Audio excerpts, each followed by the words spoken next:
Bienvenue dans Inspiration créative. Je suis Kylian Talin. Je suis Valentin Decker. Et pour ce 9e épisode, nous partons encore une fois à la rencontre d'une créatrice qui nous fascine. Aujourd'hui, on accueille la géniale Audrey Pirot.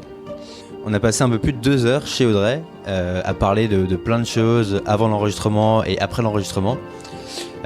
C'était super intéressant. Audrey, elle est vraiment hyper sympa, hyper accueillante et surtout, elle a plein de choses à dire. Et la conversation qu'on a eue, c'était uniquement une partie de tout ce qu'on a pu se dire aujourd'hui. On a parlé de son rapport à la mort, qui est un sujet qui est important pour elle.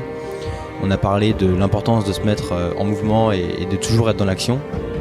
Tout à fait. Et on a également évoqué des sujets comme la joie, qui peut paraître un peu gnangnan, on le verra, mais qui est un sujet super intéressant pour essayer de guider tes projets créatifs et toujours avancer sur le bon chemin.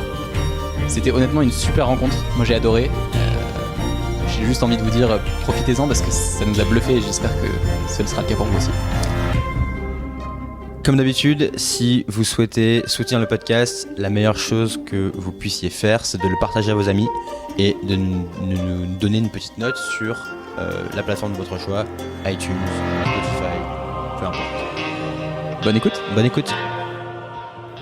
Salut Audrey. Salut. Bienvenue. Merci. On est super content de t'accueillir. Moi aussi.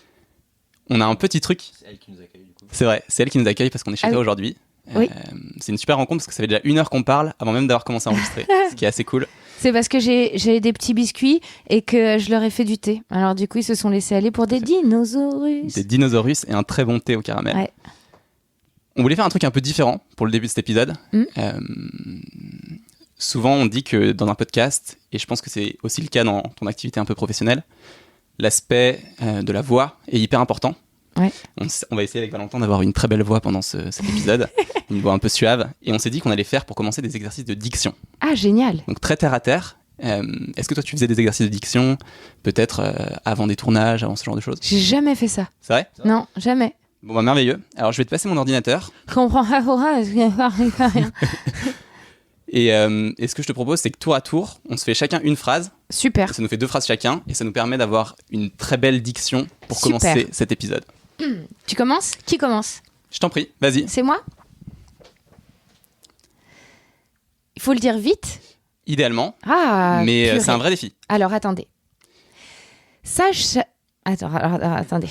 On recommence. Ça va, vous?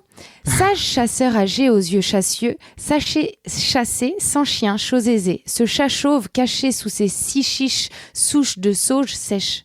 Mais ça veut rien dire en plus. Merveilleux. Alors, Sage, si alors, tu relis attendez, bien, il y a attendez. souvent un sens. Attendez. Sage chasseur âgé aux yeux chassieux. Ça veut dire quoi, chassieux? Je sais pas, moi j'imagine des yeux assez captivants, brillants. Chassieux, ouais. Sachez chasser sans chien, chose aisée. Donc, sage chasseur. En plus, il est âgé, donc il a de l'expérience. Sachez chasser sans chien, bien sûr, puisque ça sera chose aisée.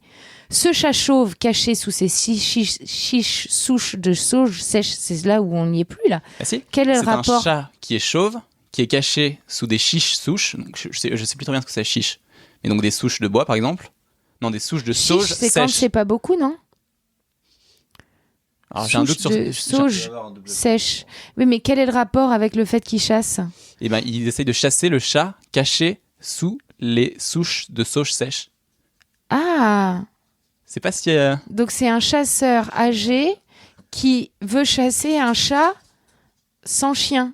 Enfin, on lui dirait chasse le chat chauve caché sous ses 6 chiches souches de sauge sèche sans chien, chose aisée. Sage chasseur âgé. Ça peut avoir un sens. On aux n'est pas yeux si loin chassieux. de... Ouais. Voilà, bon, il tire un peu les trucs. Ouais. J'en fais un. T'en fais un, Valentin? Donne-lui à minuit 8 fruits cuits, et si ces 8 fruits cuits lui nuisent, donnez-lui 8 fruits cuits. Crus. Pas mal. Tu vas en faire un? J'enchaîne. Je veux et j'exige 18 chemises fines et 6 fichus fins. C'est quoi des fins? Bah, les fichus fins, fins de Ok. fines. Comme Ah oui, et c'est quoi un fichu? un fichu, c'est, tu sais, comme un petit truc, par exemple, un petit bout de tissu que tu pourrais te mettre autour de la tête. Ok, ou très bien. autour du cou. Super. Bon, voilà. Voilà, super. Bravo. Un petit exercice pour démarrer ce podcast. Bah écoute, merci. Sage chasseur âgé. Voilà, j'espère qu'on aura une plus belle diction grâce à ça. Pas sûr. Ou pas peut-être sûr, que mais on va essayer. a emmêlé les pinceaux et qu'on va tous mélanger les jeux. C'est clair. C'est Davy Mourier qui m'a dit de te contacter parce qu'on a passé un super moment avec lui et on aurait été super content de te rencontrer. Et il m'a dit, tu vas voir, avec Audrey, vous allez avoir un épisode foufou. Et je voulais savoir, est-ce que tu as une folie, toi, en tant que créatrice, et d'où ça vient? Est-ce que...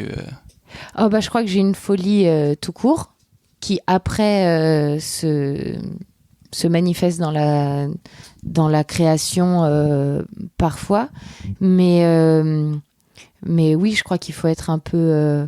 c'est pas un peu fou, parce que ça voudrait dire un côté un peu malade, mais un côté où on va laisser son imaginaire et avoir confiance en soi suffisamment pour laisser parler son imaginaire. Et du coup, qui pourrait être amené à une forme de folie douce. Ok. Et tu as besoin de cette folie pour créer? Sans ça, tu penses que tu n'arriverais pas autant à créer? J'ai complètement besoin de mon imaginaire, oui, pour créer. Et la grandeur de mon imaginaire, le fait qu'il n'y ait aucune limite à l'imaginaire, fait qu'on peut ramener ça à une forme de... Oui, je sais pas si c'est de la folie, mais... Parce que folie, j'imagine plus quelqu'un qui court, par exemple, tout nu en chaussettes dans la rue, en criant... Ouais. Et là, cette folie, t'as l'air de l'assumer pleinement et d'en être... c'est toi et c'est qui tu es et c'est très bien. Et est-ce qu'il y a eu des moments où t'as cherché peut-être à la masquer, à la cacher, où tu l'assumais pas En fait, c'est surtout qu'il faut... Oui, c'est apprendre avec son imaginaire et qu'est-ce que vient te dire l'imaginaire, surtout. Tu vois, c'est ça qui est magique pour le coup, c'est qu'on a chacun des imaginaires différents. Donc, quel est mon imaginaire et qu'est-ce que ça vient me dire, ou quand est-ce qu'il se met en action pour répondre à une idée, et en fait, si tu veux, même on en a dans le moment qu'on a échangé juste avant. Ce que je vous disais, c'est que pour moi, la créativité, c'est un moment où tu as un problème et ton cerveau, en bon copain, vient te dire oui, mais moi j'ai toute une source incroyable qui s'appelle l'imaginaire ou la créativité pour répondre à ton problème. Je vois très bien ce que tu veux dire, mais tu sais, des fois, ce que je veux dire, c'est un peu cliché, mais la société, elle n'a pas forcément envie que tu sois fou, que tu sois folle. Elle a plutôt envie que tu rentres dans des cases et que tu fais ce que tu lui dis, et que tu mènes une vie un peu comme tout le monde. Et donc, du coup, tu peux être tenté de comment dire, de camoufler justement cette folie. Ouais. Moi t'as jamais eu ce truc-là? Tu t'es toujours dit je m'en fous de ce que pensent les gens, je m'en fous de ce qu'on veut de moi ou ce qu'on attend de moi, implicitement? En fait, j'ai fait les choses en me disant qu'est-ce que moi j'attends de moi déjà. Donc j'ai fait les choses de façon classique, tu vois, l'école, même ma fac de psycho, mais tu vois, c'était important pour moi d'aller au bout de mes études aussi. Après, je crois qu'on rejoint une notion d'originalité. Et pour moi, il a toujours été très important d'être original, ne serait-ce que parce que originalité et modernité sont pas si loin. Et j'ai très envie d'être toujours dans quelque chose qui est moderne, qui est à la fois et aujourd'hui et demain. Quand tu dis originalité et modernité sont pas si loin, qu'est-ce que tu veux dire par là? Si tu veux, le fait d'être original, donc d'être un peu fou, donc de laisser aller ta créativité, c'est de ne jamais rien figer. Et du coup, si tu ne figes rien, tu crées toujours quelque chose qui est possible et original. Et ce qui est original, même s'il n'appartient qu'à toi, est une forme de modernité, puisque ça n'existe pas avant. Donc, tu es assez moderne, et ce que tu vas créer peut être la mode d'après, et donc la modernité. Ouais, mais ça implique de se poser profondément des questions, et ça implique de faire un travail sur soi et d'être toujours en mouvement. On en parlait un peu avant, mais d'être actif. Mais est-ce que tu trouves pas que... moi, c'est un peu le sentiment que j'ai, c'est que quand tu grandis, on veut un peu t'empêcher d'aller là-dedans. Et on veut te pousser un peu à te conformer. Ouais, bah, je crois que c'est une question d'éducation des parents. Et j'ai eu de la chance d'avoir des parents qui m'ont dit toujours une seule chose, sois libre. Alors c'est à la fois une formidable chose et à la fois la pire des trucs. Ça peut faire, je pense, énormément peur parce que tu as tous les possibles qui s'ouvrent à toi. Ouais. Et en même temps, c'est très puissant parce que tu peux te dire, bah, si ma liberté c'est d'aller vers l'originalité et d'aller vers ce qui me plaît, c'est une force énorme aussi. Ouais. Donc tu vois, moi j'ai pas eu cette sensation-là. J'ai bien vu que c'est compliqué d'avoir confiance en soi pour se dire ok, je vais être qui je suis pleinement. Il y a plein de choses qui t'empêchent d'être qui tu es pleinement. Sauf que à un moment donné, et c'est un truc qui est très important pour moi, c'est on va mourir. Et j'ai que cette vie-là. Donc si je passe à côté de moi là, je vais vraiment me détester à la fin. Ça, c'est un truc que tu as pris conscience tôt ou c'est venu au fur et à mesure de tes Tu vois, l'exercice n'était pas si payant finalement. De quoi tu veux dire le côté il faut que j'y aille ? Avoir conscience de ta mortalité et te dire je veux profiter maintenant, pas profiter mais je veux utiliser au maximum le temps que j'ai à disposition pour faire ce que j'ai envie de faire. Non, c'est venu progressivement. Le premier truc, donc c'est la mort, très tôt. Et à partir de là, je me marre parce que je trouve que du coup, c'est quand même fou. Mais je suis petite, je dois avoir 4 ou 5 ans. Et là, je ris parce que je me dis, mais alors attendez, j'ai pas compris le délire. On vit et quoi que tu fasses, qui que tu sois une bonne personne ou une mauvaise personne, c'est comme la gravité, ça va t'arriver. Tu vas mourir. Et donc déjà, ça me fait rire. L'ironie de la situation me fait marrer. Et en fait, après ça, je me suis dit, de toute façon, quitte à, autant faire. Autant être, autant... Mais dans ce qui est possible pour toi, tu vois, je te dis pas d'un seul coup de te surpasser tout de suite, mais en tout cas de garder en tête que chaque jour qui passe, tu la revivras plus et que tout est à faire demain. Pas pour les gens, pas pour, tu vois, mais juste déjà au départ, juste pour toi. Moi, je me suis toujours dit, juste le jour où je meurs, je veux pas m'attendre et me dire, putain, tu te fous de ma gueule, regarde ce que t'as fait. Voilà, j'ai pas du tout envie de me dire ça. Et pourtant, non, mais et pourtant, je dis pas que c'est facile, tu vois, même aujourd'hui, j'ai beaucoup de mal à faire les choses et à vraiment me dire, ok, j'écris et je vais aller au bout de mon idée. J'ai une créativité qui fait que j'ai toujours une idée et c'est le problème de ce cadeau, c'est que du coup je vais jamais au bout puisque déjà ne serait-ce que l'idée est une forme de finalité et puis en plus si tu vas pas au bout tu te mets pas en danger, si tu te mets pas en danger tu prends pas de risque, si tu prends pas de risque tu n'échoues pas, si tu n'échoues pas tu es content et en même temps un peu déçu parfois parce que tu dis merde et si ça avait marché en fait. Parce qu'au départ, quand tu as une idée, c'est que tu penses qu'elle est bonne, plus ou moins. Et donc, j'imagine que dans ta façon de créer, ton processus créatif de ton idée à la réalisation, tu dois avoir un enjeu hyper important pour toi qui est comment fixer le cadre qui va te permettre de passer de l'idée que tu as dans ta tête à la réalisation. Comment tu fais ça ? Est-ce que tu as mis en place des routines pour le faire ou des choses qui te permettent de structurer un peu ton idée pour la réaliser ? Je sais que j'ai besoin d'être entourée. Ça va être le premier truc, c'est que s'il y a des gens autour, ils me font mon cadre. Donc je me dis, ok, j'ai des comptes à rendre à quelqu'un à un moment. Si c'est à moi-même, je suis je peux être vraiment entre la procrastination et la mauvaise foi de moi à moi. Donc je peux vraiment dire, ouais, mais je le ferai demain.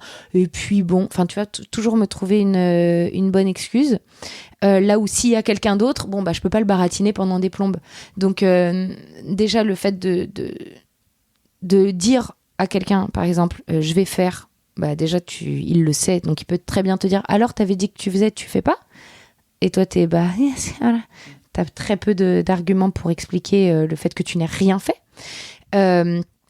Et ensuite, c'est une forme de discipline où il faut se sortir les doigts à un moment, il n'y a pas d'autre mot. À quoi ça ressemble une journée de travail pour toi, classique, s'il y en a ? En fait, c'est marrant parce que tu vois, moi, je suis vraiment là dans ce moment où je me dis, faut le faire. toutes les idées que j'ai dans la tête, toutes les histoires que j'ai envie de raconter, faut les faire. Donc, j'ai pas encore trouvé la bonne formule pour moi. Je la cherche. Je sais que j'ai besoin de passer par l'ennui. J'ai besoin de m'agacer pour me dire, bon, maintenant tu t'y mets. J'ai besoin de rien faire profondément pour vraiment me dire, ça va là, t'as bien rien foutu, donc est-ce qu'on peut faire quelque chose pour éviter de rien faire encore et qu'il ne se passe rien, tu vois. Mais vu que j'ai les tournages et d'être comédienne par ailleurs, c'est une bonne excuse. J'ai dit, oh ouais, mais là, demain je tourne, oh ouais, cool, tu vois. Donc, j'ai pas encore la bonne formule. Je pense que l'idée, ça serait de me lever relativement tôt, de rien faire pendant une bonne heure et demie, pour vraiment pas avoir après l'idée de dire, oh là là, mais j'ai le temps de rien pour moi. Comme ça, tu vois, dès le départ, tu te dis, voilà, t'as rien foutu, c'est bien, maintenant tu peux t'y mettre. Promener mon chien, tu vois, prendre un bon petit déjeuner qui est pour moi le moment principal de ma journée. Et après, soit aller à l'extérieur, soit, si j'y arrive, être chez moi et commencer tout bêtement à dire qu'est-ce que j'ai envie de faire aujourd'hui. Sur quoi est-ce que j'ai envie de travailler aujourd'hui. De là, écrire et arrêter, tu vois, pas trop tard, repromener mon chien. Et après, voir si j'ai envie de m'y remettre, relire ou passer à autre chose. Je pense que c'est pas grave aussi parfois si tu... mais il faut commencer suffisamment pour avoir envie d'y retourner, tu vois. Mais de laisser en jachère un peu quelque chose que tu as fait, qui est pas... Mais le sentiment d'avoir terminé quelque chose est si agréable. Le voir un produit fini, tu te dis oh, j'ai fait ça, est tellement chouette, t'es tellement fier de toi, que ce soit bien ou pas bien, en tout cas t'as mené à bien un projet que tu avais en tête, que en même temps j'ai envie de vous dire, si tu commences, termine l'histoire. Même il y a des fois où je me suis couchée à 2 ou 3 heures du matin du lendemain pour pouvoir vraiment avoir l'idée de là j'ai terminé. Ouais, je trouve ça super. T'as un truc que t'as dit, ou en tout cas on l'a vu quand tu parlais. Donc je traduis parce qu'on ne voit pas au micro, mais quand tu disais que quelque chose que tu détestais, c'était l'ennui, un peu le côté vraiment ennui mortel, et j'ai l'impression que là-dedans, tu trouves aussi un moteur pour t'inciter à créer. Est-ce que c'est lié à une curiosité chez toi, une envie d'apprendre ? Comment l'inverse de l'ennui te pousse à créer ? En fait, j'ai besoin de m'ennuyer pour m'agacer. Et c'est de l'agacement que je vais trouver la motivation. Un peu. C'est un peu ce chemin, là. Parce que si je n'ai aucune raison de faire quelque chose, je ne le fais pas. Donc, même le fait de créer des choses, je me dis, mais attends, en quoi je suis légitime pour partager avec les gens un point de vue, une idée, ou voilà. Donc, en fait, si tu veux, tout vient se mêler. Les gens n'ont rien demandé. Pourquoi j'irais les ennuyer, entre guillemets, tu vois, avec mes trucs. Donc, du coup, je fais pas, jusqu'au moment où je repousse mon bazar. Du coup, je fais rien. Du coup, de rien faire, je me dis, mais c'est pas vrai que tu fasses rien, t'as quand même tout ça, c'est une bonne idée, ton histoire elle est jolie, ton histoire peut-être qu'elle pourrait aider, et puis il y a quand même des petites choses, c'est-à-dire que je fais pas le gros boulot, mais tu vois, dans ce que je vais partager sur Instagram ou dans les autres médias sur lesquels je suis, même quand je suis que comédienne, je reçois des messages de gens qui me disent « Ah, c'est hyper agréable, j'aime bien te voir » ou « Tu me fais marrer » ou « Tu me donnes le sourire ». Et je me dis « Mais en fait, c'est ça que je veux faire. » Si depuis le départ, j'ai commencé à faire ce métier-là, c'était pour communiquer avec les gens. Et maintenant, je suis en train de dire « Non, en fait, ce que je veux dire, ils ont rien demandé. » Bah si, en fait, plus ou moins, même s'ils me demandent pas de faire. Enfin, s'ils me demandent de faire, en plus, c'est une bêtise que je dis. Mais je me dis... c'est légitime de le faire, mais enfin bon, tu vois, il y a tout ce processus de motivation, et ma motivation, je viens la trouver dans l'agacement, et l'agacement, je viens le trouver dans trop d'ennui.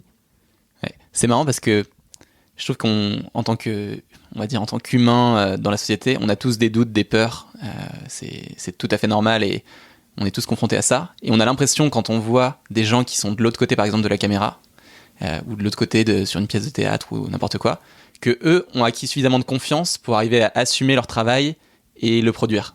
Mais en fait, tu tu dois être toi aussi confronté à plein de doutes et à plein de questions. Et on parle parfois de syndrome de l'imposteur et tout. On a toujours ce doute de se dire, est-ce que ça va vraiment intéresser les gens, et peu importe notre niveau de création. Bah ouais. Oui. Non mais oui, c'est qu'on est, si tu veux, dans un truc où déjà, si tu veux, la peur, par exemple, si tu prends pour quelqu'un qui va tourner, qui est devant l'image ou qui est sur scène, c'est que tu mesures pas la peur jusqu'au moment où c'est le dernier truc qui va te faire peur. C'est-à-dire qu'au départ, tu dis oui à un projet, jusque-là, il n'y a pas de peur, puisque tu as juste dit oui, il se passe rien.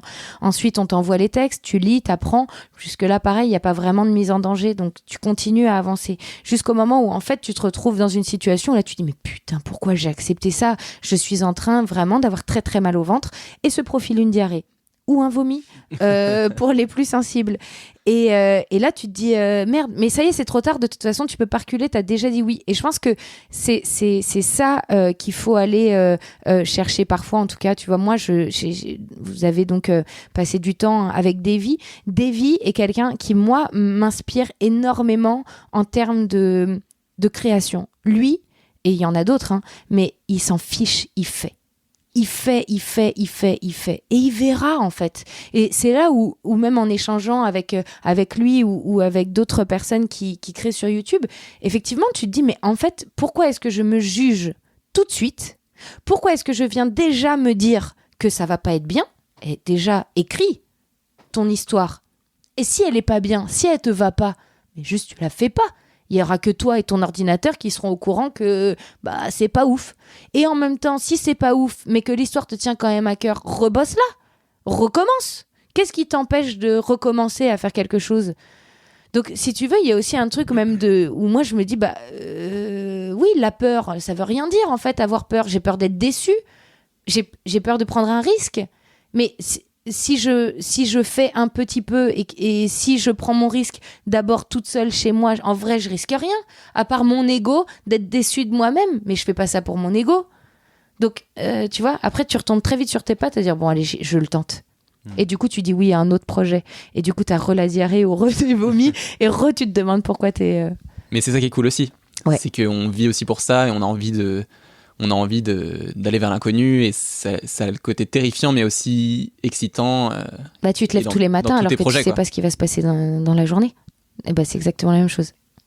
Et c'est pour ça que je trouve que la peur, c'est une très bonne boussole à suivre. Dès que tu as peur d'un truc, moi c'est une règle que j'essaie d'appliquer, c'est que dès que j'ai peur d'un projet ou d'un truc, c'est précisément ce qu'il faut que je fasse, quoi. Ouais. Et quand je t'écoute, j'ai l'impression que c'est pareil pour toi. C'est ça, parce que ça veut dire que tu vas aller transcender quelque chose. Donc déjà, tu vas être fier de toi parce que tu l'auras fait. Ça va t'amener de la confiance parce que tu te dis, oh, purée, en fait, au-delà d'avoir accepté, d'avoir transcendé ma peur, de l'avoir fait, si tu travailles correctement entre les deux, tu peux être satisfait du résultat. Si tu es satisfait du résultat, ou si c'est que tu as bien travaillé, si tu n'es pas satisfait, c'est pas que tu n'es pas bien ou que t'es pas assez, ça veut juste te dire qu'il faut que ça te demande plus d'exigence et plus de travail. Ce qui veut dire que potentiellement en termes d'ego, tu auras plus de risques parce que potentiellement tu vas plus te décevoir, mais c'est pas grave parce qu'en fait il faudra juste travailler plus fort. C'est comme le dessin. Le dessin, si tu n'en es pas là où tu veux aller, travaille, prends du temps. Il n'y a pas de mal en fait. Et tu te rends compte que la diarrhée, c'est pas si grave au final, quoi. Bon, non, de toute façon, c'est la chiasse.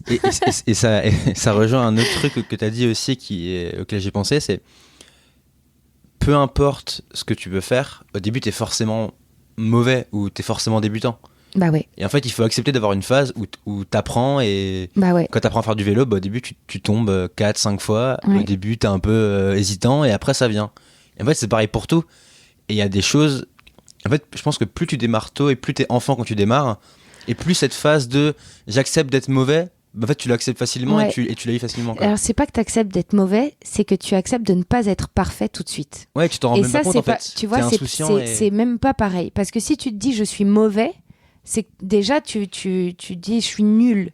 Alors que si tu acceptes de pas être parfait et de pouvoir te parfaire, et ben là, en fait, d'un seul coup, tout devient possible. Et tu prends l'exemple du vélo, mais je prendrais même encore avant ça, l'exemple de la marche. T'imagines comment ça doit faire flipper quand t'es à quatre pattes, ou quasi couché par terre, et d'un seul coup, tu te dis, il faut que je me lève. Mais attends, c'est incroyable. Et je pense que si maintenant, en termes d'adulte, on redevenait tous à l'état de physique de bébé, je suis pas certaine qu'il y ait quelqu'un qui prenne le risque de se mettre sur 2 pattes et de se dire on le tente. Les gars, ils l'ont tenté déjà il y a des dizaines de milliers d'années. Ils étaient tout seuls, ils marchaient un peu sur 4 pattes, ils se pétaient la figure, c'était pas grave. À la limite, ils se marraient. C'était plutôt un original, Bernard, qui voulait marcher sur 2 pattes, tu vois, ou Liliane. Peut-être que c'était elle, on ne sait pas. En tout cas, il n'y avait pas de risque à ce moment-là parce qu'il y a aucun. C'est là où on revient à l'originalité, c'est que quand tu es original, tu ne prends aucun risque parce que de toute façon, tu sors du cadre. À part sortir du cadre, il n'y a pas donc de fait, tu prends pas de risque. Sur quoi en fait? Le premier mec qui a marché vis-à-vis de tout le monde qui était à 4 pattes, à part se marrer et dire ah il est rigolo ou elle est rigolote, il prenait pas de risque lui. Il regardait pas s'il allait tomber. Et on dit bah oui tu vas tomber, mais putain son gamin en fait après ou les autres ils vont essayer aussi de se mettre sur 2 pattes et du coup on peut faire des choses avec nos mains, du coup et d'un seul coup tout devient possible.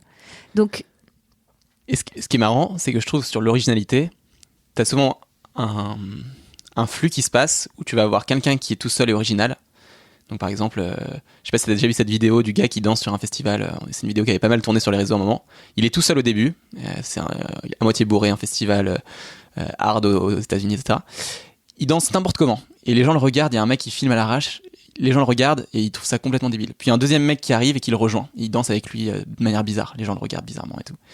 3e mec, 4e mec, 5e mec. Et là, les gens commencent à dire oh, il y a 5 mecs qui dansent bizarrement et tout. C'est fun. Et là, t'as un groupe de 5 personnes qui arrivent. Ils sont 10. Et 1 minute plus tard, si t'avances dans la vidéo, tout le monde est debout en train de danser et c'est le feu, quoi.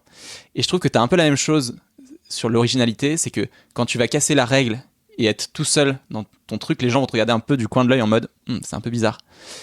Et quand les gens vont embrayer avec toi parce qu'ils vont se dire finalement c'est un peu cool, et que t'en as un deuxième, puis un troisième, puis une foule qui va les rejoindre, t'as presque un mouvement qui se crée en fait. C'est pour ça que je te disais que l'originalité et la modernité étaient quelque chose qui pour moi était lié. C'est que si t'es moderne, c'est-à-dire que tu peux créer soit la mode, soit la tendance. Et par exemple, ce mec-là qui danse tout seul, il est génial. Enfin, je vais aller voir je vais te la montrer juste après. Cette vidéo. Mais on en revient à ce qu'on disait tout à l'heure, qui est la première chose qui est importante et je sais à quel point c'est dur. Hein. Je dis pas ça en essayant de dire il faut le faire. Enfin, il faut le faire. Hein. Genre, je l'ai déjà fait et c'est acté. Justement, ça l'est pas. C'est d'agir. C'est-à-dire que ça fait très très peur. Très très peur. À différentes échelles, on peut être. En fait, si tu veux, la créativité chez moi va me pousser à vouloir écrire des histoires. C'est ça le truc. Mais la créativité chez les gens, ça va peut-être être de construire des objets, de réfléchir à une autre façon de vivre. En fait, si tu veux, elle va s'inscrire dans énormément de choses, que tu en fasses ensuite ou non ton job. Mais le fait d'y aller, le fait de s'amuser avec soi-même, et je crois que c'est là aussi la clé du truc, c'est de s'amuser avec soi. Ce type-là, il s'amuse avec lui-même au départ, en fait. Il se dit, qu'est-ce que je m'en fous, je m'amuse avec moi. Et alors ? Et quoi ? Moi, je suis content, en fait. Et c'est vrai que quand t'es content, toi, tu t'en fiches de tout le reste. Si toi, t'es bien et que t'es content dans ton petit truc, tu te dis, mais c'est trop cool. Après, si les autres, ils comprennent, tant mieux. Et s'ils te suivent, quelle chance. Mais s'ils te comprennent pas, la joie que toi, tu as pu ressentir à ce moment-là, je crois que n'a pas d'égal face à l'incompréhension des autres, en tout cas. Ouais. Ce que tu dis, je trouve que c'est une clé énorme. Et je trouve que tu le vois beaucoup chez des gens qui arrivent au début d'une phase. Par exemple, des gens qui étaient au début sur YouTube, quand ça commençait à grandir. Les gens qui ont eu une forme de succès par la suite, c'est souvent des gens qui s'éclataient pour eux-mêmes. Et je reprends un truc que tu as dit tout à l'heure, l'important c'est d'accepter de ne pas être parfait et de ne pas se voir comme mauvais, parce que quand t'es mauvais, t'oses plus faire. Par contre, quand t'acceptes de pas être parfait et que tu t'amuses, c'est ça qui te permet d'accepter, tu t'amuses et tu le fais pour toi, tu vas progresser et t'as souvent des gens qui vont te rejoindre ensuite. Bah ouais. Et ça, c'est génial. Bah ouais, c'est génial. Mais après, c'est encore une fois de toi. Toi, comment tu te perçois, quelles sont les propres limites dans ta vie que tu te mets dans tous les cadres, tu vois. Et si en fait tu regardes pourquoi tu te mets cette limite-là, pourquoi est-ce que tu penses que t'es pas capable de faire ça, et ben en fait juste tu viens te rassurer, tu viens te faire un petit câlin, un petit bisou, tu viens te dire qu'il y a pas de danger de mort imminente, tu vas pas, enfin tu vois, tout va bien, et du coup tu peux faire un petit pas et commencer à faire. Moi pendant un moment par exemple, la première chose que je me suis dit c'est bon, T'as pas confiance en toi encore pour te mettre à écrire vraiment. Bon, en revanche, tu peux t'asseoir devant un bureau et ouvrir ton ordinateur ? Oui. Bah voilà. Fais ça déjà. Et en fait, je me suis retrouvée à être devant mon ordinateur, me dire, bon, bah maintenant que je suis là, je peux essayer d'écrire un truc. D'accord, je commence à écrire un truc, ça me paraît pas dingue, et puis après je me dis, bah en fait c'est pas grave, je vais recenser des idées. En fait, il y a aucune gravité à rien tant que tu essayes. Et un produit fini n'est pas forcément... c'est pas parce que t'es allé au bout de ton idée que le truc est terminé. Et même s'il est terminé et qu'il est pas comme tu voulais, eh ben c'est pas grave du tout. Parce que t'en feras d'autres, parce que t'essayeras d'autres choses. La seule chose qui pour nous est différente, c'est qu'on amène notre travail aux yeux des autres. Et le début de YouTube, et c'est là où je disais, moi souvent je l'ai dit à Natou ou à Norman ou à Cyprien, qui sont un peu quand même les premiers. C'est-à-dire, mais je trouve ça fou, le courage que vous avez eu pour mettre à la vue de l'autre quelque chose. Il me disait, oui, mais il y a un travail. Je disais, oui, mais nous, il n'y avait pas énormément de monde, en fait, au départ. Et ils ont travaillé, et mine de rien, on peut voir l'évolution de leur travail, de leur qualité de jeu, leur qualité de montage, leur qualité de créativité en elle-même dans les scénarios, tu vois, de tout ça dans le temps. Si on arrive aujourd'hui, il y a plutôt intérêt à ce que ce soit bien, parce que on ne tolérera plus le même niveau que c'était en 2007, je crois, la création de YouTube. Il y a 10 ans, quoi. Il y a 10 ans. Si tu arrives en faisant aujourd'hui ce que faisaient eux il y a 10 ans, on va dire bah non gars, ça va pas. Donc c'est vrai qu'il y a une exigence aujourd'hui qui est juste un peu plus haute. Il faut pas que cette exigence de l'autre t'arrête. Elle te bloque. Toi, voilà. Fais dans ton coin, et quand ça sera suffisamment bien dans ton coin, si t'as peur, et bah là tu pourras le montrer à tout le monde. Et encore que t'as pas envie de le montre pas. T'es pas obligé de le montrer, fais-le pour toi. Mais fais-le. Si c'est important pour toi, faut le faire. Et encore que je vous le dis ça, mais en même temps que je vous le dis à vous, je me le dis à moi. Moi, ça me parle énormément parce que je me pose la question en ce moment de faire un peu des vidéos. Et ce que tu dis résonne vachement en moi. Voilà. Mais je me dis, fais-le pour toi avant tout, amuse-toi. Et si c'est le cas, tout suivra de fil en aiguille. Moi, j'ai très peur, tu vois, ne serait-ce que de parler en regardant ma caméra sur Insta. Jamais je m'adresse aux gens. Et pourtant, j'aimerais leur dire plein de trucs. Mais jamais je le fais. Je flippe. Et je me dis, à un moment donné, pareil, je vais transcender juste ce petit truc-là. Et c'est peut-être ça qui va me dire, mais tu peux leur parler. Et en fait, les vidéos que tu fais, elles sont légitimes parce que c'est une façon de leur parler aussi, tu vois. Peut-être que ce sera dans l'autre sens. Je ferai des vidéos et après, je leur parlerai sur Insta. Mais il y a un vrai truc de dire, allume là ta caméra. Bah, fonce du coup, je te dis la même chose. Merci. Bah oui. Peut-être après cet enregistrement. Ouais, mais non, mais en plus, en vrai, aujourd'hui, oui, je dois travailler. J'ai une idée qui me tient à cœur et j'ai l'impression que tout autour de moi se met pour que je la fasse. Donc, ouais. On a hâte de la voir du coup. Ouais. Merci. Je rebondis sur un truc que tu as dit avant aussi. Et un truc que moi, que je commence vraiment à intégrer, c'est rien n'est grave. Tu peux toujours changer, tu peux toujours recommencer, tu peux toujours te planter et passer 2 ans de ta vie à faire de la merde et après te reprendre. Et t'as toujours l'opportunité de le faire, quoi. Et quand tu grandis, enfin, en tout cas, moi, quand j'ai grandi, j'ai eu le sentiment qu'il y avait des étapes de passage, il y avait un processus, des trucs à faire, à respecter pour que ta vie, elle soit bien. Et en fait, là, je me rends compte que non, en fait. Si tu veux, pendant 1 an, aller ouvrir un resto en Afrique du Sud, va le faire et en fait, reviens et tu pourras toujours tout faire, quoi. Bah ouais. Il n'y a aucune limite, aucune barrière. Et ça, c'est ce que je trouve dingue. Et enfin, tous les gens qu'on interviewe et dont toi, vous l'incarnez super bien, quoi. Vous faites des projets très différents. Ah, mais faites ce que vous voulez dans la vie, quoi. Mais globalement, hein, peu importe ce que vous faites ce que vous voulez dans la vie. Vraiment. Faites ce qui vous rend heureux à ce moment-là. La seule chose, c'est tant que tu meurs pas ou que tu fais pas des choses atroces comme violer ou frapper ou je ne sais pas. Voilà. Tant que tu fais des choses correctement dans ta vie, tout est possible. Fais exactement ce que... Regarde, moi, j'ai commencé... Je suis psy au départ. rien ne m'amenait là où je suis aujourd'hui. Après avoir fait mes psychos, j'ai bossé en tant que commercial. Après ce truc de commercial, ça m'a amené dans une agence de com. Dans cette agence de com-là, ça m'a amené à rencontrer Baptiste Lorbert, qui est un petit ange dans ma vie. Et c'est drôle que ce soit Baptiste Lorbert quand tu te dis que c'est slip et prout et slip et caca, mais ça me fait rire aussi, donc je peux pas le nier. Et j'en suis là aujourd'hui. Chaque chose que vous ferez qui vous rend heureux et bien, c'est sûr que ça vous met sur le bon chemin, et il se passera plein de choses sur ce chemin. Ouais, on est aligné avec ça, mais est-ce que tu trouves pas que c'est le genre de conseil un peu gnangnan, un peu bateau que tu donnes à tout le monde, fais ce qui te fait kiffer, mais en fait pour vraiment l'intégrer et pour vraiment te dire ok, là ce que je fais c'est de la merde, j'arrête et je vais me faire kiffer, la marche elle est hyper haute, hein.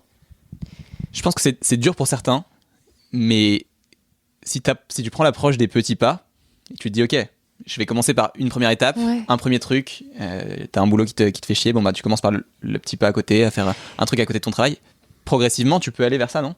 Mais tu sais, je crois qu'il y a un truc qui est capital et qui nous rejoint tous, enfin pas tous, mais parce que, enfin si, mais sous d'autres formes que celle que je vais dire là, et qui est très gnangnan. C'est très gnangnan. Malheureusement, on a gnagnantisé, cucufié cette notion, mais c'est la joie. Et la joie. Bouh. Ouais, non, mais c'est vrai, il y a un côté. Limite, hein, regarde les 7 nains joyeux, simplets. Enfin, tu vois, ils sont concons, quoi, tu vois. Ouais. Mais en vrai, la joie, faire ce qui te rend joyeux, faire ce qui te fait plaisir, est quelque chose de central. En général, les artistes ont une part de joie, ou vont aller chercher la joie via le fait de faire leur art.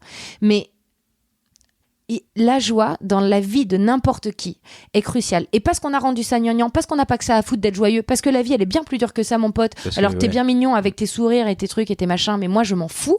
On a un peu zappé ce truc-là en essayant de faire passer un peu les gens joyeux pour soit des gens bêtes, soit des gens superficiels, soit des gens un peu cons. Pas du tout. Sous couvert de réalisme, de mode, enfin de voilà. Oui, exactement. Sauf qu'en fait, on s'écarte du problème. Je comprends l'idée de faire, l'un n'empêche pas l'autre. Si tu es joyeux, retrouver la joie, retrouver ce qui va te rendre heureux dans la vie, peu importe ce que tu fais, même si tu décides de rien foutre, ne fous rien en étant content, tu vois. Mais par contre, à un moment donné, si ça te rend plus joyeux, regarde pourquoi ça te rend plus joyeux, et si ça te rend plus joyeux, fais ce qu'il faut pour retrouver une forme de bien-être et donc de joie et de satisfaction. Mais la joie, dans n'importe quelle vie de n'importe quel être humain, devrait être centrale. Parce que c'est ça vraiment qui va faire que tu ne te trompes jamais. Que même si tu te trompes, c'est pas grave. Et en fait, même si mais il n'y a pas d'échec. Il n'y a pas d'échec. Ça n'existe pas, l'échec.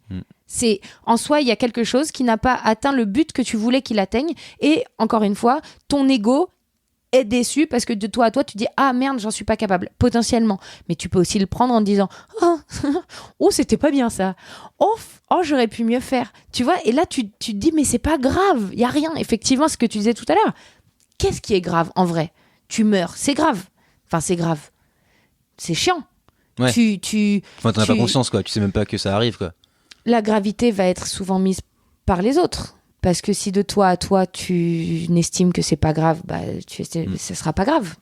Si les autres te disent « Ah, c'est grave, tu t'es planté », à toi de les rassurer, de dire « Ah non, mais moi, il n'y a pas de problème, en fait. » Et c'est toujours la même chose. Si tu rassures l'autre en disant « Ah, mais moi, je m'en fous », bah, alors ça veut dire qu'il peut le faire. Mais s'il le fait et qu'il s'en fout et que moi, je trouve pas ça bien, ça veut dire que je peux le faire aussi. Donc, tu vois, les gens qui disent que c'est grave ou qui vont trouver ça nul, c'est des gens qui s'auto-jugent eux-mêmes. Et en fait, finalement, c'est eux que tu libères en faisant aussi. Ouais. Bah, on a dit beaucoup de choses et c'était super intéressant ce que tu as dit. Tu parlais un peu de ton parcours et des différentes choses que tu as fait. Est-ce que tu as eu la sensation d'avoir de la joie dedans à chaque fois? Est-ce qu'il y a des moments où tu n'étais pas en joie justement et tu t'es cherché et tu... Les gars, on va mourir. Vraiment. On va mourir. On n'a pas le temps de pas être joyeux. tu vois. C'est-à-dire que le drame, entre guillemets, qui nous attend à la fin, fait que moi, sur tout le parcours, il n'y a pas moyen que je kiffe pas, hein. Et c'est hors de question que ma vie ne soit pas une espèce de joie de chaque matin. Il y a des matins où c'est pas joyeux. Il y a des matins où t'en as marre. Il y a des matins où des journées ou des soirs ou peu importe, où c'est vraiment la merde, où tu te dis, mais c'est l'enfer. Qu'est-ce que c'est que cette merde? Même ça, j'en ris. Je vais te dire, il y a peu de choses dans ma vie et c'est là où je remercie le fait d'avoir réagi comme ça quand je me suis rendu compte qu'on allait crever quand j'étais petite. C'est que j'ai ri. La première chose que j'ai faite, c'est vraiment de la résilience de base. Hein. Mais je me suis dit, ok, pour survivre, du coup, puisqu'on va mourir, il faut. Je veux même pas au-delà de survivre. Je veux vivre pleinement. Je veux être joyeux. Il y a pas le temps. T'as pas le temps. Tu peux mourir demain. En vrai, moi, j'ai cette espèce de deadline, tu vois, qui dit, franchement. À un moment donné, ça sera terminé. Si je te dis tout de suite c'est terminé dans 20 ans, tu vas peut-être un peu prendre le temps, mais tu vas savoir que tu vas mourir. Et plus le temps va se passer, plus soit tu vas... Mais enfin, il n'y a rien d'angoissant. En même temps, je me rends compte que ça peut être très angoissant. Mais pareil, si tu le prends d'un côté joyeux, c'est pas grave. C'est pas grave. On est né pour mourir. Donc, il n'y a pas de gravité. Sinon, on serait pas né. Si ça, c'était pas le jackpot, parce que je pense que c'est le jackpot et pas la fin, on n'aurait pas commencé la partie, tu vois. Donc, la joie, elle est, mais moi, en tout cas, dans ma vie et dans ce que je veux transmettre aux gens et dans ce que j'ai envie de créer pour transmettre aux gens et dans ce que je fais sur Instagram, c'est vraiment de leur dire « Allez, venez, on est joyeux. Il vous arrive une merde, vas-y, parle-nous-en, on va dédramatiser ensemble. » J'ai une amie un jour qui a fait une crise d'angoisse et je l'embrasse très fort parce que ça reste aujourd'hui un des souvenirs incroyables qu'on partage, qui s'appelle Eleonore Coste. Et on était sur une passerelle, bah ouais, c'est pour ça. Qui est venue il y a quelques semaines. Ouais. Et en fait, on est partis en Équateur ensemble et Léonore est quelqu'un d'extrêmement sensible et sa sensibilité l'emmène vers des peurs.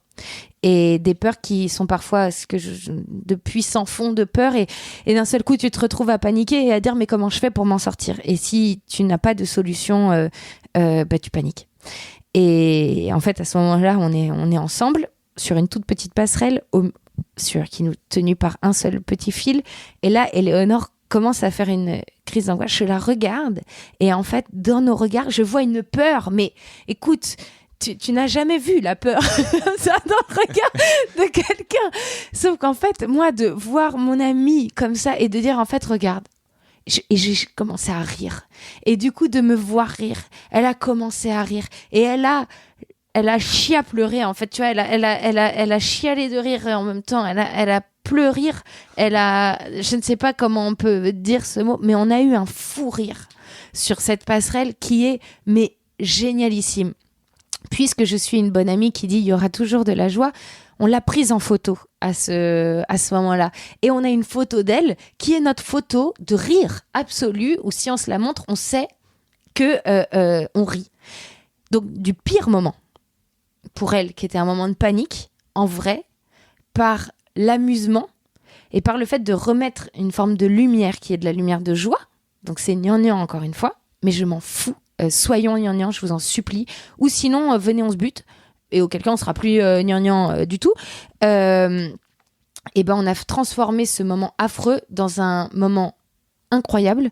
Et en plus, un souvenir qui reste mais mémorable pour toutes les personnes qui étaient sur cette petite passerelle.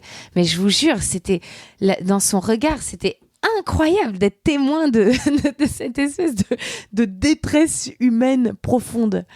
Et en même temps, c'est sa sensibilité. Donc, je comprends que pour des gens sensibles, quand tu ne vas pas chercher tes propres armes, ce soit trop compliqué. Donc, si c'est trop compliqué, va te chercher tes propres armes. T'es un soldat, oublie pas. C'est un super beau souvenir.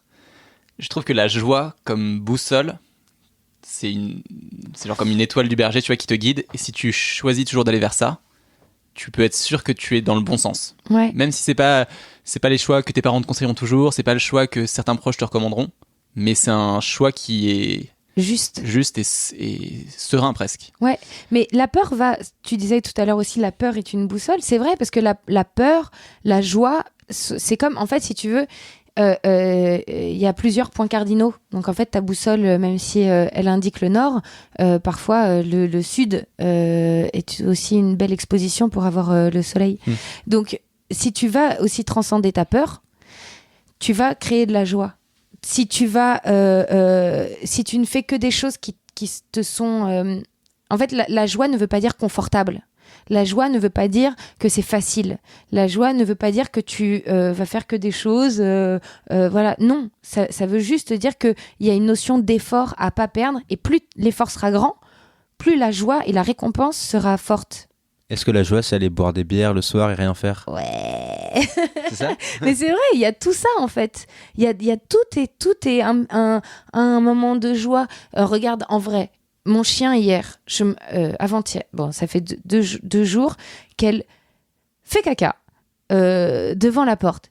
Est-ce que c'est joyeux ? Pas vraiment. Est-ce que ça me fait rire ? En partie, oui. Parce que je vais la regarder et je vais voir sa tête, genre bah ouais, en fait, regarde-moi bien, j'ai chié devant le palier. Et ça me fait rire. Et ça ne l'est pas au départ. Ce que je veux dire par là, c'est que tu peux trouver de la joie dans n'importe quelle chose que tu fais. C'est juste ta façon de regarder les événements de la vie. Sinon, tout peut être dramatique. Ça veut dire quoi ? Ah merde, il faut que je nettoie, il faut que truc. Et merde, j'ai pas que ça à faire. Et bah super, commence ma journée. Et allez, ça commence comme ça. Et en vrai, si je décide de regarder de ce côté-là, mais je m'en sors pas, je vais me recoucher, je fais une dépression, c'est rideau, ciao, merci, Valentin, Kylian, ne venez pas, tu vois. Je peux pas, je crois que la créativité chez moi est de la survie. Je crois que mon imaginaire et mon rire et tout ce que j'ai envie de raconter dans ma réalité est simplement une question de dire, je n'aborderai pas la vie d'un point de vue dramatique, je ne regarderai pas la mort et les mauvaises choses entre guillemets, avec de la tristesse ou de l'agacement ou de l'énervement ou de la colère. Je ne veux pas faire ça. Si je fais ça, je m'éteins, littéralement. C'est un choix, c'est un prisme que tu prends et que tu fais pour regarder ton quotidien et faire tes choix. Ouais. Est-ce que tu te vois dans 5, 10 ans, 15 ans aller creuser vers plein d'autres domaines de la créativité ou tu as envie de continuer sur ce que tu fais aujourd'hui à t'améliorer, à trouver encore plus de projets qui te proposent de la joie et à t'éclater là-dedans, ou est-ce que tu as envie d'aller creuser, t'alimenter d'autres choses ? Non, pour le moment, si tu veux, j'essaye de pas trop penser à l'avenir, même si je suis pas très inquiète, je suis même pas inquiète du tout. J'ai envie de aujourd'hui faire aujourd'hui. Tu vois ? Parce que si je repousse dans 15 ans, si je me dis, ouais, mais dans 15 ans, t'imagines déjà que j'ai du mal à m'y mettre. Alors, si en plus je me dis, ouais, dans 15 ans, je vais faire ça, bah, je m'y mettrai jamais, en fait. Donc, je veux vraiment penser à aujourd'hui, à faire aujourd'hui. Et déjà, si on se dit, qu'est-ce que je fais aujourd'hui ? Déjà, c'est un petit pas cool. Et si je me projette dans 15 ans, je ferais peut-être complètement autre chose. J'aurais peut-être arrêté complètement d'être comédienne et ou d'écrire. Je crois pas en même temps. Je te dis ça, mais j'ai comme un doute. En tout cas, je sais que si j'ai commencé, je n'arrêterai jamais ce pourquoi j'ai commencé. Peu importe ce que j'ai commencé, à savoir l'envie sincère et très concrète de partager avec les gens une vision de la vie, ou en tout cas le fait de leur tendre une main pour leur dire que ça va aller. Quand j'ai fait psycho, c'est exactement ce que je me suis dit. Je veux pas que les gens... Enfin, je veux pouvoir être une aide pour les gens. Je veux que les gens puissent aller dans un endroit, s'asseoir et se dire « Ok, en fait, il y a des solutions. » Et que ce soit en étant comédienne ou surtout en écrivant les histoires que j'ai dans la tête, qui ne sont pas encore sorties. Audrey, bouge-toi le cul, bordel de Dieu. Et ben en fait, c'est pareil, c'est une forme de leur tendre la main, mais juste en leur montrant ce que je vois moi avec mes yeux. Tu vois, un peu alambiqué, mais... Je comprends complètement. En fait, c'est ça. Donc j'arrêterai jamais de faire ce que je fais. Je peux pas faire autrement. Est-ce que tu cherches aujourd'hui à progresser dans ce que tu fais ? Est-ce que tu vois que tu progresses et est-ce que... je suis meilleure comédienne, je crois vraiment. parce que j'ai eu des choses qui m'ont fait très peur, qui m'ont obligée à travailler plus fort, donc à être meilleure. Donc je pense que je suis une meilleure comédienne. D'ailleurs, vous pouvez regarder sur YouTube les tout débuts avec 10 minutes à perdre. C'est pas... En même temps, moi, ça me fait hurler de rire et j'ai aucune honte et j'ai aucun problème avec ça. Mais c'est drôle de début, quoi. En plus, j'étais pas du tout comédienne au moment où je le faisais. Dans l'écriture, je pense que j'ai encore énormément de progrès à faire. Même en tant que comédienne, j'ai énormément de progrès à faire. Et c'est quelque chose, cette progression, que tu cherches consciemment, cet apprentissage, ou c'est quelque chose qui a un peu un effet secondaire du fait de ton travail? Non, maintenant, ça va être quelque chose que je cherche. Donc, ça veut dire qu'il y a une forme de mise en danger à un moment donné que je cherche aussi. Donc, c'est assez juste sur le fait que maintenant, je puisse me dire, OK, essaye. Parce que si j'essaye pas, je verrai jamais le niveau. Et si je vois pas le niveau, je vois pas là où je veux aller, parce que je vais toujours fantasmer que je suis une bonne comédienne ou non. Maintenant, je commence à me dire, je suis pas trop mauvaise. Je suis pas encore là où je veux être en tant que comédienne. Je transmets pas encore les émotions que je veux vraiment transmettre, même si les gens peuvent me dire, ah, c'est cool. J'ai envie de leur dire merci beaucoup. Mais attendez, venez, on se dit ça. Vraiment, vous me dites ça, ouais, encore quand j'ai encore travaillé. Mais c'est cool en même temps de partager l'apprentissage avec les gens. Est-ce que tu peux te présenter? Oui. Moi, j'aime bien voir comment les gens se définissent. Mais tu sais, moi, je vais te dire que je suis déjà. Je m'appelle Audrey. C'est le prénom que mes parents ont choisi. Moi, j'ai choisi de vivre une vie qui pourrait sembler particulière, à savoir que je veux faire ce que je veux. Et par la chance que m'ont donné mes parents, je serai avant tout extrêmement libre. Voilà qui je suis. C'est beau. C'est beau et c'est... Mais ça fait flipper, c'est dur, hein. Bah oui. Sachez que, tu vois, je sais qu'il y a plein de fois où on entend des gens parler et tout, mais c'est crucial dans votre vie. C'est crucial, vraiment. On va crever. Donc c'est crucial. C'est très dur. Mais passionnant à côté. Faites-le, vivez vraiment fort. Et le chemin pour quelqu'un qui fait pas ce qu'il veut aujourd'hui et qui dans un an veut faire ce qu'il veut. Reconnais que tu fais pas ce que tu veux, déjà. Ouais. Regarde sur le fait que t'es pas au bon endroit. Et une fois que tu sais que t'es pas au bon endroit, donc c'est déjà de se poser la question, est-ce que je suis bien là où je suis ? Est-ce que ça me plaît ? Est-ce que ça me correspond ? Est-ce que c'est ça que je veux faire ? Déjà, c'est la première question à te poser. Si t'as envie de te la poser, si t'as pas envie de te la poser, t'emmerdes pas. C'est comme on dit, oui, il faut aller voir des psychologues. C'est pas vrai. Si t'es bien dans ta vie, ne va pas voir de psychologue, ça ne sert à rien. Si t'es bien, si la question ne t'effleure pas la tête, ne te la pose pas. Cette question est juste un outil pour des gens qui se diraient « Ah, je sais pas, j'ai l'impression que c'est pas fou. » Et ben dans ces cas-là, en fait, oui, pose-toi la question. Mais encore une fois, tout le monde ne sera pas heureux comme ça, parce que c'est ça la finalité, en fait. Si t'es heureux dans ta vie, continue d'agir comme tu agis. Tu sais, nos os et nos muscles ne sont pas tous développés aux mêmes endroits de la même façon.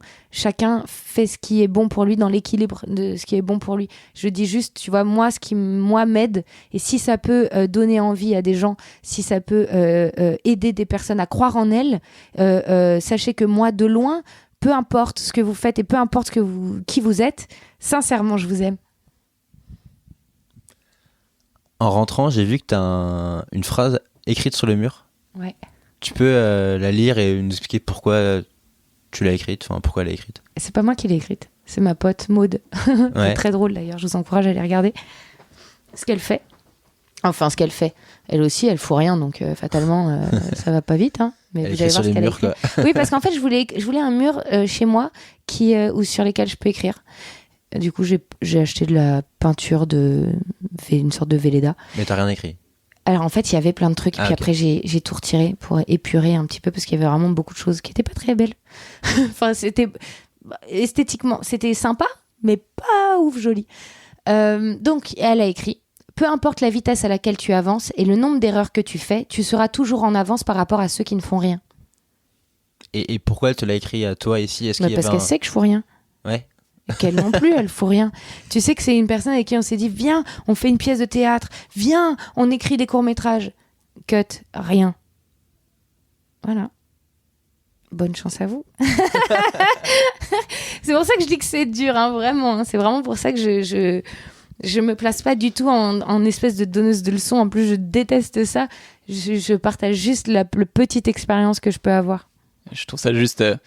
j'ai laissé le micro à Valentin depuis 5 minutes, mais j'adhère à 200% avec tout ce qu'on a dit. Et je trouve que tu peux pas forcer quelqu'un à partir en introspection et se dire est-ce que je suis au bon endroit ? Non. Est-ce que je fais vraiment ce que j'ai envie de faire ?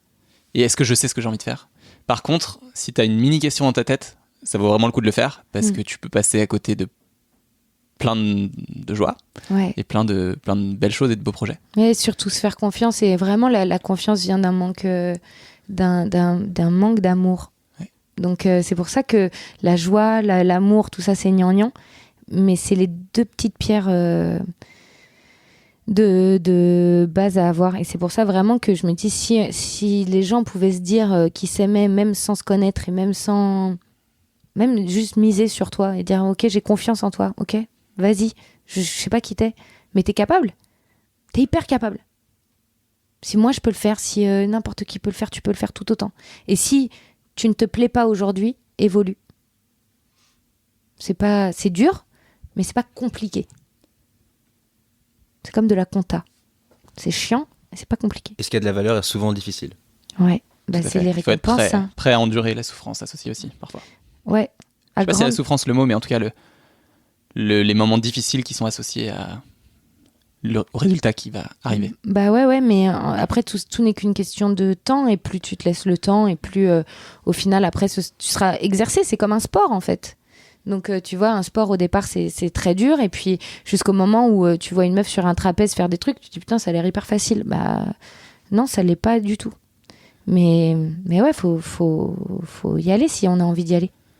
Peu importe où d'ailleurs. Je suis complètement d'accord. Il y a 3 questions qu'on aime bien poser à la fin. Ouais.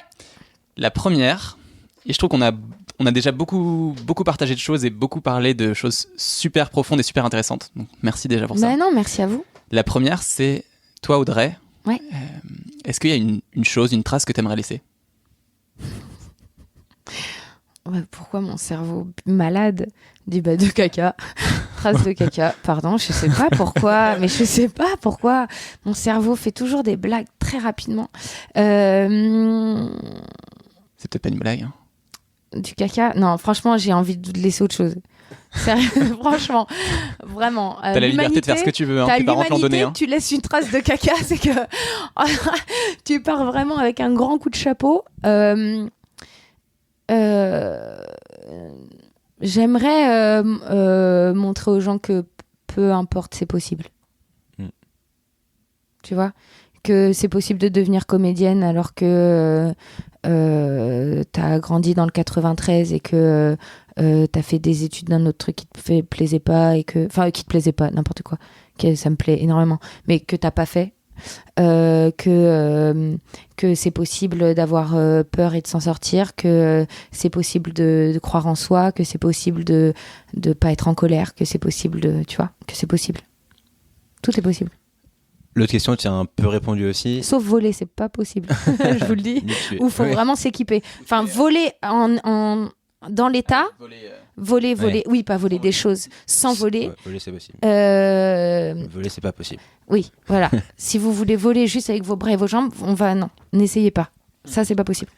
Donc la deuxième, tu as un peu répondu, c'est qu'est-ce que tu dirais à des gens qui sont peut-être pas satisfaits de leur situation, qui se disent je veux changer, je veux faire des trucs, je veux faire des projets, mais je sais pas, peut-être pas recommencer, je sais pas si c'est pour moi, si ça va me convenir. Bah d'en parler déjà à leurs amis.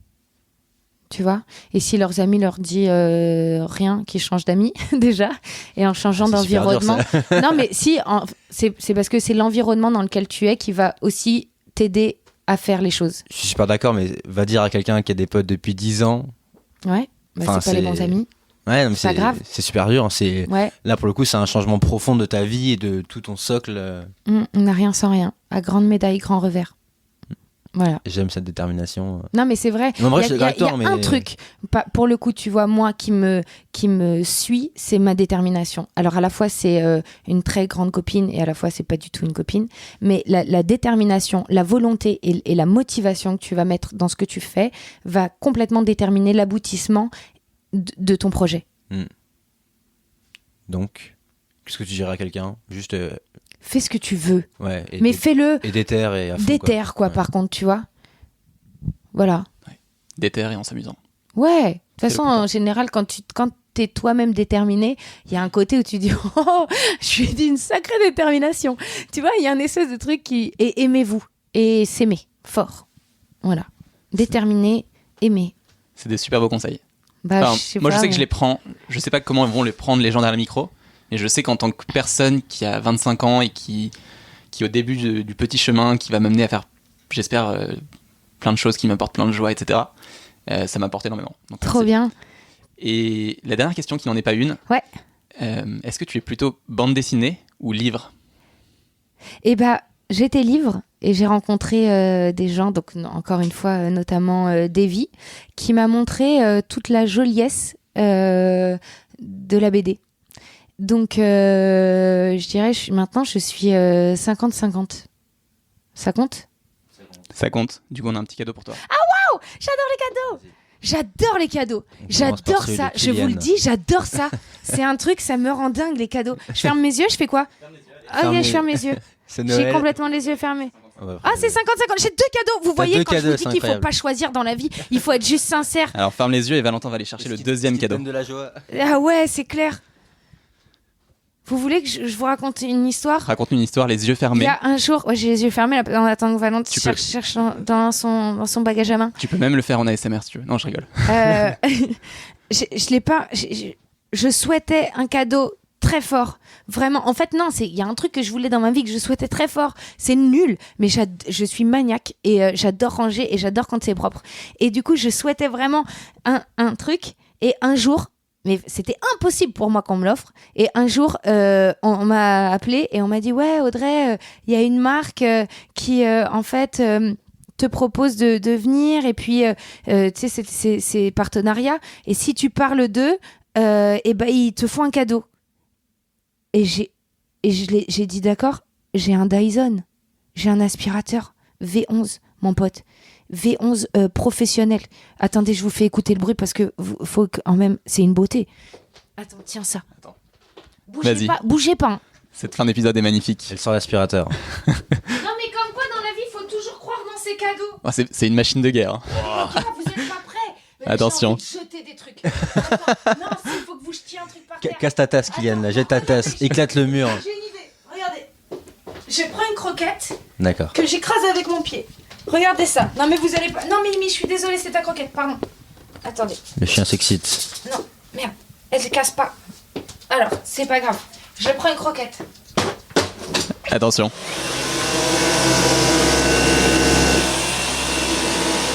La croquette a disparu. Ah non. Elle est partie. On a entendu le bruit. Hein. Mais continuez, je vais passer la suite. Salut C'est Kylian. C'est excellent parce qu'on a quand même on a toujours des cadeaux. Hein. Ah oui, c'est vrai. Merveilleux. C'était incroyable. Ça, c'est donc un cadeau que t'as eu. Quand j'ai eu ça qui est venu en cadeau à moi, je me suis dit, je me suis dit, bah, tout est possible, tout est possible. Croyez en vos rêves. Je te rends le micro. Donc tu peux ouvrir les yeux et donc on a 2 cadeaux pour toi. Le premier. Oh, il est emballé en plus. Le premier est donc le livre. Oh. Alors, il faut savoir que Valentin et moi aimons beaucoup à la fois les bandes dessinées et les livres. Ouais. Mais sur inspiration créative, Valentin choisit les livres et je choisis les BD. D'accord. Tout à fait. Et alors, j'aurais aimé t'offrir, effectivement, Depuis l'au-delà de Bernard Werber. Ah On ouais, en a mais parlé juste avant. Malheureusement, voilà. Peut-être une autre fois, mais avec plaisir. Il y a Non, mais des- c'est quoi, il y a je des me le choses- prendrai. Il y a des choses qu'on ne sait pas sur les gens en cherchant sur Internet. Et par exemple, savoir qu'un livre comme celui-là de Bernard Werber aurait pu t'intéresser, Ouais. on ne peut pas le savoir avant qu'on ait discuté. j'espère que tu n'as pas Ah, lu. c'est génial. C'est génial. Regarde comme c'est joli. T'as vu le titre? Oui, j'ai vu le titre. Et je l'ai lu et qu'il est vraiment très très bien. Merci. Ça s'appelle. Alors, c'est un livre de Romain Gary qui s'appelle La vie devant soi. Regardez de ce dont on parle depuis tout à l'heure. C'est pas un beau signe? Mais si, c'est trop bien. Alors, attendez, je peux lire Bien sûr. le résumé. Signé Ajar. Attendez, je recommence. Vous voyez, on peut échouer, c'est pas grave. Signé Ajar, ce roman reçut le prix Goncourt en 1975. Histoire d'amour d'un petit garçon arabe pour une très belle femme. Attendez, j'ai raté. Attendez, je recommence. Signé Ajar. Ah, ça me fait rire maintenant. Attendez, je ris. Signé Ajar, ce roman a reçu le prix. Il n'y a pas écrit a reçu. Merde. Attendez, je recommence. Vous voyez, dans l'essai, c'est marrant l'essai. Il n'y a aucun problème. Signé Ajar, ce roman reçut le prix Goncourt en 1975. Histoire d'amour d'un petit garçon arabe pour une très vieille femme juive. Momo se débat contre les 6 étages que Madame Rosa ne veut plus monter, et contre la vie parce que ça ne pardonne pas. Oh, vous voyez ? Ça, c'est moi qui l'ai rajouté, pardon. Et parce qu'il n'est pas nécessaire d'avoir des raisons pour avoir peur. Non mais attends, c'est incroyable. C'est un signe incroyable. Ah mais c'est fou. Le petit garçon l'aidera à se cacher dans son trou juif. C'est son cul ? Pardon.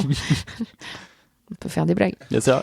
Elle n'ira pas mourir à l'hôpital et pourra ainsi bénéficier du droit sacré des peuples à disposer d'eux-mêmes, qui n'est pas respecté par l'ordre des médecins. Il lui tiendra compagnie jusqu'à ce qu'elle meure, et même au-delà de la mort. Non mais tu vois ? Non mais attendez. En préparant l'interview, je savais que ça allait te plaire. Parce que j'ai vu un peu... Mais effectivement, là, il y a plein de signes qui sont dingues. Effectivement, c'est quand même marrant, cette histoire. Je ne l'ai pas lu très bien, parce que du coup, j'ai fait des blagues pas ouf entre les deux. Mais c'est génial. Tu nous en diras des nouvelles ? Ouais. Tu vois, heureusement, on avait des voisins pour nous aider. Ben oui. On a des gens pour nous aider autour de nous. Tout le temps.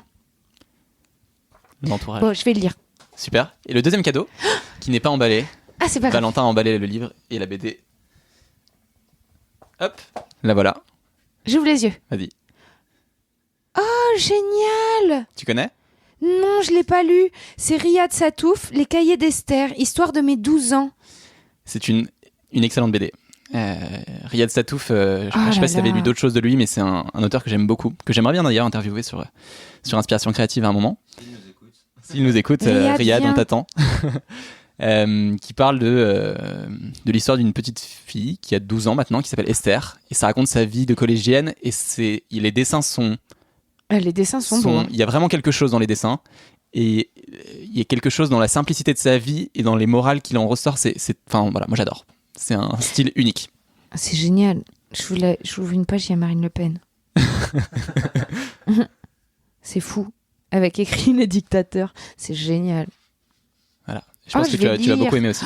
C'est génial. Tu sais qu'on l'a pas dit encore sur le podcast, mais à chaque fois qu'on prépare ces petits cadeaux avec Valentin, on essaye de se mettre dans votre tête. Et c'est pas facile, parce qu'on ne se connaît pas. Bah ouais. Sauf parce qu'on voit et ce qu'on trouve. Mais quand j'ai choisi cette BD, je me suis dit, qu'est-ce qui pourrait plaire à Audrey ? Et c'est génial. Et on essaie de le faire à chaque fois, et parfois, je pense qu'on tombe plutôt juste, mais voilà, je me suis dit que ça allait te plaire. Et là, il y a écrit « Je m'appelle Esther et j'ai 12 ans. Ce livre contient 52 histoires vraies que j'ai racontées à Riyad Satouf. C'est un dessinateur trop célèbre, ami de mon père, pour qu'il en fasse des pages de bande dessinée en mode témoignage humour sur moi, ma vie, mon univers secret de jeune. Et comme cette année, il y a eu des élections présidentielles, je me suis souvent imaginé ce que je ferais si c'était moi qui devenais présidente, et je me suis tapé des grosses barres. Exemple, la couverture de ce livre, il la rend franchement à part. C'est quoi ? Ah oui, elle avec une belle robe, en train de célébrer sa victoire. J'existe vraiment, mais je garde ma vraie identité secrète. J'aime le mystère. C'est génial. Tu vois, c'est génial. C'est génial. C'est-à-dire que cette gamine qui a imaginé ça, elle en a parlé. Le fait qu'elle en a parlé, aujourd'hui, c'est un livre. Quand je vous dis qu'il faut communiquer. Bah écoute, content que ça te plaise en tout cas. Merci infiniment. Tu me feras un petit retour sur les lectures. Bah ouais, avec plaisir. Alors là, avec joie. Et merci de m'avoir demandé d'échanger avec vous. Bah, honnêtement, c'était un vrai plaisir. Voilà, sincèrement, partagez. c'était un moment émouvant. Merci. Merci à toi. Trop merci cool. les gars. Et on peut s'abonner à votre podcast, non ? Comment on fait ? Si, on peut s'abonner. Voilà, bah abonnez-vous. Abonnez-vous. Écoutez. Abonnez-vous et laissez des likes. Et un pouce bleu sur Spotify. Ouais, voilà, mais faites des trucs, quoi. Montrez que vous êtes là. Donnez un peu d'amour, merde. Merci Audrey. Complètement. Salut les gars. Merci beaucoup d'avoir écouté ce 9e épisode. Ça passe super vite et la saison 1 termine déjà la semaine prochaine, lundi prochain. On a un interview de folie qui arrive pour l'épisode 10. Pour la dernière. C'est un peu notre surprise finale. Voilà, on vous en dit pas plus. C'est quelqu'un d'exceptionnel, mondialement connu, une vraie pépite et surtout un vrai génie qui a beaucoup de choses à partager. Et surtout, ce qui est assez dingue, c'est que l'interview est filmée. Donc on va la mettre en ligne sur la chaîne YouTube qu'on va créer pour l'occasion. Donc si vous voulez ne pas la rater, laissez-nous votre email en description. Comme ça, vous êtes sûr d'avoir le lien. Dans tous les cas, on la partagera partout sur les réseaux dès lundi. Et voilà, ça va être quelque chose de très très beau. On a hâte de vous la partager. À lundi prochain. À lundi.